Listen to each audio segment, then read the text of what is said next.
The world is dangerous, but only for men who haven't learned to be dangerous themselves. Your dangerousness shouldn't make you a menace to society. Instead, it should be the sword and shield you use to survive and succeed in the crazy game of life. When a man is not dangerous, he sees danger all around him, even in the most harmless situations. But by embodying danger, a man puts himself in the position to intimidate life rather than the other way around. Any man who wants to face life with authority must first master these 4 traits that are certain to make him dangerous. Number 1, emotional mastery. In the words of Lebanese American poet Khalil Gibran, the appearance of things changes according to the emotions, and thus we see magic and beauty in them, while the magic and beauty are really in ourselves. Your emotions make up your world. This is why you and you alone should rule them. Whatever controls your emotions controls you. Men who consciously or unconsciously leave their emotions in the hands of the world open themselves to disasters. It's a grave mistake that they are bound to regret. This is because society sees you as a puppet, and your emotions are your strings. So when you allow your emotions to be controlled from the outside, you set yourself up to be messed up by external forces. Unacceptable. Politicians, social media influencers, companies, women, and your boss at work are all vying to own your emotions. And when they succeed, they decide the course of your destiny. Your life becomes a plaything in the hands of the people you have given power over you. Pathetic. You heard that right. Nothing and nobody can enslave your mind unless you allow it. Today, anxiety has captured a large population of men because of their loose emotions. And when you let your emotions wander, they will surely go astray. You can't afford to lose control of your feelings and give in to irrational fear. You owe it to yourself to stand up to life every day you wake up. Nelson Mandela once said, "The brave man is not he who does not feel afraid, but he who conquers that fear." Life has a duty to challenge you, but your response would determine whether you win or lose. Even when the dangers are real, steady emotions help you keep your head. They make you a threat to the danger. During arguments, for example, many men get lost in their emotions. They get triggered by something the other party has said, and they lose their head. They become unable to get their points across and ultimately make a fool of themselves. Meanwhile, the emotional master simply keeps his cool. He takes over the situation and expresses his points intelligently because nothing phases him. Being in control of your emotions gives you a dominant influence on your actions.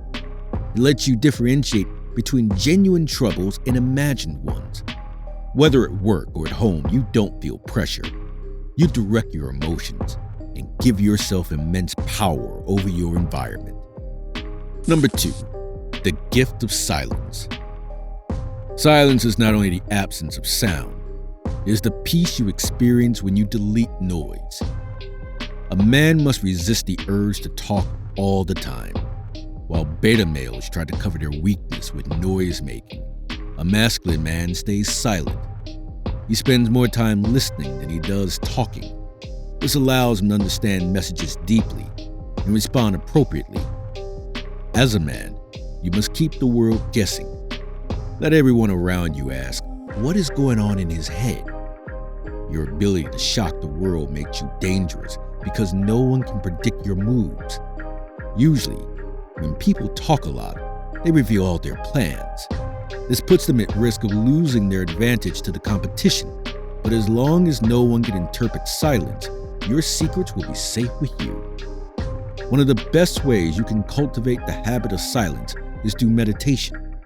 When you meditate regularly, you teach yourself to stay calm and be present in all situations. However, the greatest benefit of meditation is the elevation of your spirituality. There's a pandemic of spiritual shallowness in the modern world. Men have lost connection with their spirits from not spending time with them through meditation. They are always moving but heading nowhere. Movement is important, but you must couple it with direction. It is the combination of the two that takes you somewhere. Remember when the smartphone supremacy battle was between iPhone and BlackBerry phones? Apple won that battle and became what it is today mainly because of one man's foresight. Steve Jobs was popularly a dangerous man in his field, and this stemmed from his being very spiritual. He had gone to India to learn Zen Buddhism after college, and that early introduction to the technology and meditation gave him a massive edge in life. From a very young age, he could speak without fear. The silence he felt allowed him to articulate his ideas and push the people around him towards success. And he could always surprise the world because he wasn't snitching on himself by talking too much. A quiet mind lets you take in information, digest it, and use it artfully. This happens because silence allows you to avoid the common disease of worrying. Rather than wasting your time setting off bombs in your head, you calm your nerves and think critically. And critical thinkers are the most dangerous ones among us. They see far into the future, and their actions determine the fate of humanity. Number 3, stay ready. Most men are reactive rather than proactive. They wait for things to happen before they plan their response, and usually they respond too late. Men who stay prepared anticipate danger. After all, the code of life is to hope for the best, but prepare for the worst. They stay ready so they never have to get ready. In life, bad things will happen to you. It has nothing to do with the type of person you are. Both good men and bad ones get their share of problems. However, life is a game, and like chess, you have to predict the other player's moves if you want to win. This is how staying prepared makes you dangerous. To stay prepared, you must avoid the trap of a bloated ego. Egotistic men rely on their little knowledge. They think they know enough when, in truth, they know nothing at all. Whereas, a man hungry for knowledge studies old masters in his field and builds on their wisdom to master his art. This is how the most dangerous chess players like Magnus Carlsen emerge. Carlsen especially can reproduce the positions of chess pieces from hundreds of games he has studied. This level of mastery only comes from obsessive devotion. People like Carlsen are a special breed, but every man can achieve mastery through dedication. In whatever you do, mastery must be your goal.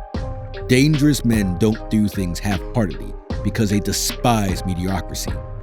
You don't go to the gym to become physically strong. You aim to be as strong as you can be.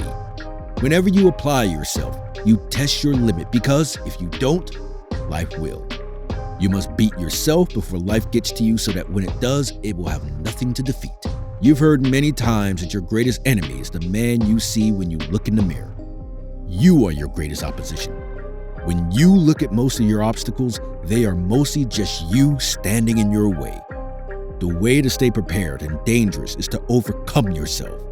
Get out of your own way so you can move ahead. Number 4, unbreakable. In Nassim Taleb's book, Anti-Fragile, Things That Gain from Disorder, he described anti-fragility as something beyond robustness. While fragile things crumble in chaotic circumstances, robust things absorb the shock and move on. This is where most men want to be when handling chaos. However, in the case of anti-fragile bodies, they not only absorb the shock, but also use it for positive transformation. An unbreakable man is the most dangerous man you will meet. Take Muhammad Ali, for example. In the Rumble in the Jungle fight against George Foreman in Kinshasa, he was facing a younger opponent, possibly the hardest hitter in the history of boxing. He had done a lot of groundwork outside the ring with his clever tongue, planting a seed of hatred in Foreman's head. But that was only the beginning of the fight. Punches win boxing matches, but Ali knew he couldn't go toe-to-toe against Foreman. He had to find another way to win in the ring. So he deployed a new game plan called the rope-a-dope. This tactic neutralized Foreman's aggressive technique and wore him out. And in the 8th round, Ali delivered the knockout punch of the century. He won an impossible fight against all odds. That event was a televised lesson in anti-fragility. Ali didn't let his dangerous challenger scare him. Instead, he became more dangerous than Foreman due to his anti-fragility. And that is what unbreakable men do. They smile in the face of adversity because they know they will be better because of it. Many men live through all kinds of disadvantages, but your disadvantages are only that if you let them be.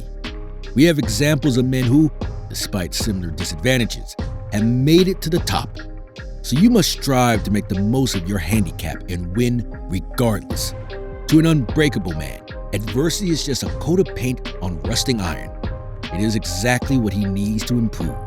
A dangerous man is not feared for his might. He is respected because he has mastered himself and knows adversity is just a misnamed advantage.